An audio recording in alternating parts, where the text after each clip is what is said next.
सातवें और अंतिम चरण के चुनाव मतदान होने को है। उत्तर प्रदेश में माहौल गर्म है, नेताओं का आना जाना तेज हो गया है।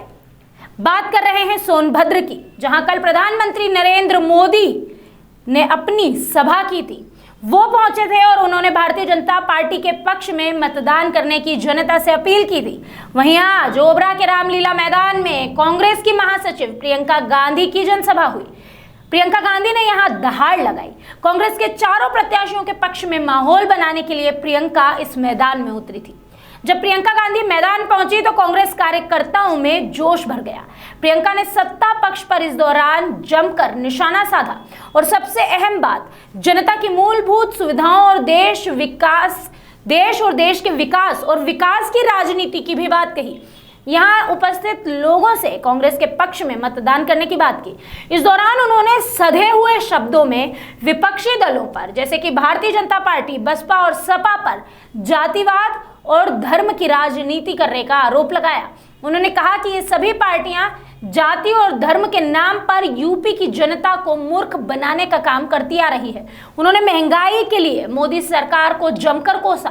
प्रियंका गांधी ने कांग्रेस की सरकार के लिए कहा कि कांग्रेस की सरकार ने रोजगार दिया।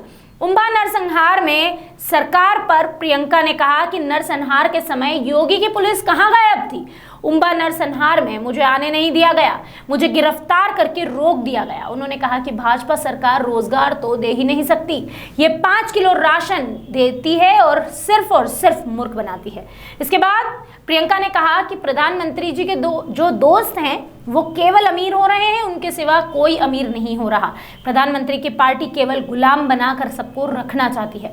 इसके आगे उन्होंने कहा कि कांग्रेस गरीबों के लिए काम करेगी। साथ ही साथ प्रियंका गांधी ने वादा किया कि अगर हमारी सरकार बनती है तो देश में बच्चियों के लिए फ्री स्कूटी और फ्री पढ़ाई होगी, लेकिन इसकी शुरुआत उत्तर प्रदेश से करनी होगी, क्योंकि अगर उत्तर प्रदेश में हमने सरकार बनाई तो हम बच्चियों को फ्री स्कूटी और फ्री पढ़ाई देंगे। किसी भी परीक्षा में बैठने वाले लोगों से कोई फीस नहीं ली जाएगी। उन्होंने कहा कि जो बच्चे दूर जा रहे हैं पढ़ाई के लिए, उन्हें फ्री रेल सेवा और फ्री बस सेवा भी दी जाएगी।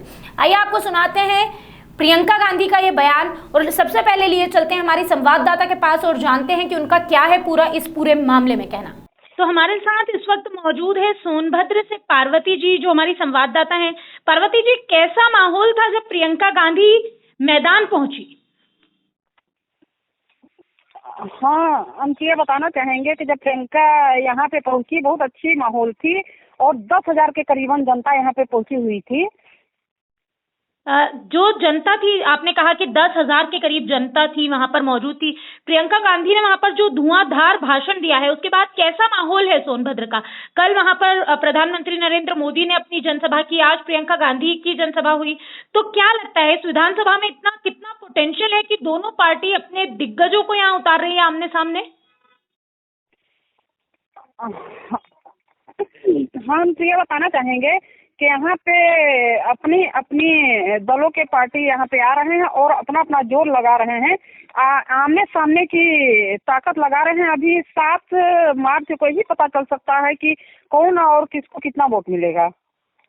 आज जनता का मूड क्या था जब प्रियंका गांधी ने मंच पर चढ़कर उन्होंने जब दहाड़ा, तो वहां का माहौल कैसा हुआ था? क्या कांग्रेसी कार्यकर्ताओं में जान फूंक दी प्रियंका गांधी ने आज?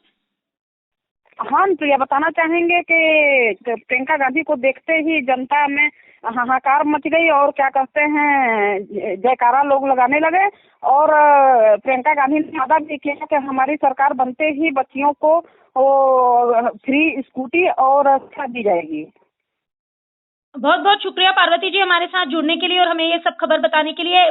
पूरी रिपोर्टिंग हम आपको दिखा रहे हैं, जुड़े रहिए लाइव टीवी समाचार के साथ। सरकारों में हमें क्या देखने की जरूरत होती है, क्या पहचानने की जरूरत होती है कि उसकी नीयत क्या है और उसकी नीति क्या है। आज जो भाजपा की सरकार है, उसके नेता आकर आपसे कहते हैं कि आपको राशन दे रहे हैं, उसके नेता आपको कहते हैं कि आपको रोजगार दे रहे हैं, कहते हैं कि आपने खाता खोला, हम थोड़े थोड़े पैसे आपको भेज रहे हैं।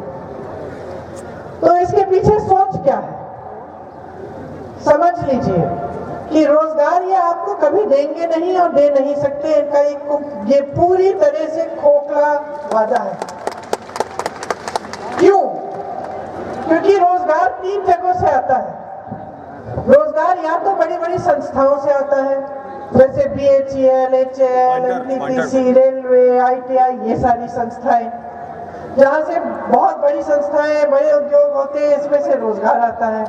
और ये पब्लिक के होते हैं, सरकारी होते हैं। अब इस सरकार ने क्या किया है, सारे के सारे बेच डाले हैं अपने ही बड़े बड़े उद्योगपति मित्रों को। तो जब ये सारे बेच डाले हैं तो ना इनमें आरक्षण होगा और ना इनसे रोजगार पैदा होगा, क्योंकि जैसे ही प्राइवेट हो जाएंगे तो रोजगार पैदा करना बंद करेंगे और आरक्षण उनमें बंद हो जाएंगे। और कहां से आ सकते हैं रोजगार? किसानी, खेती से आ सकते हैं, छोटे बिजनेस, छोटे कारोबारों से आ सकते हैं। ये तो देश की रीढ़ की हड्डी है, लेकिन इनको आपने कमजोर कर दिया है। जितने भी छोटे छोटे कारोबार हैं बंद होने के कगार पे हैं। छोटी छोटी दुकानें खुद नहीं कमा पा रही, दूसरों को रोजगार क्या देंगे? तीसरी जगह जहां से रोजगार आ सकते थे, जो सरकारी पद है, जो सरकारी रोजगार है, अब इसमें 12 लाख रोजगार इन्होंने 5 सालों से पद खाली रखे हुए हैं। तो 12 लाख खाली पद हैं, 12 लाख रोजगार दे सकते थे, 5 सालों से इन्होंने दिए नहीं। अब चुनाव आ गया, आपके सामने आके कहते हैं कि रोजगार देंगे।